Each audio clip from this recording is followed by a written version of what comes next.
Hi guys! Samahan niyo ako sa aking flight from Manila to Sydney.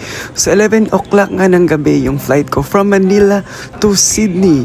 So makakarating ako sa Sydney around 9:30 in the morning. The next day, so pagpasok nga sa aeroplano, dito na nga nagisink in na grabe yung mga pinagdaanan natin sa Pilipinas. Pero wala tayong choice, tuloy pa rin ang buhay. So dito na nga nakarating natin sa Sydney safe and sound. Thank you Lord. So finally, So after nito, train ride naman from Sydney Airport to St. Mary's. Mga more or less 1 hour yung biyahe guys. So dito nga, around 12:30 ng hapon, nakarating na ako dito sa aking nirerentahan. So natulog ako. Pagkagabihan, nag-work kaagad ako guys. So walang jet lag.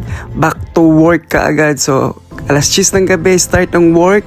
Night shift to 6 a.m. in the morning. Balot na balot pala ako mga guys kasi nga officially winter na dito. So grabe ang lamig. Actually mga guys, nakakapanibago yung galing ka sa bakasyon tapos all of a sudden mag back to work ka. Parang nangangapa na naman ako ulit. Parang hindi ko na alam kung ano yung routine. Pero buti na lang na itawid ang unang gabi ng ating trabaho. So ito na nga, uwian na. So this time guys, grabe yung fog guys. So first time ako magdadrive na grabe yung fog. So patibayan na lang talaga ito ng driving skills guys. So good thing nakauwi naman ako nito ng safe and sound. Pero grabe, zero visibility talaga yung daan guys dahil sa makapal na fog. So ito na nga guys, nakarating na ako dito sa bahay.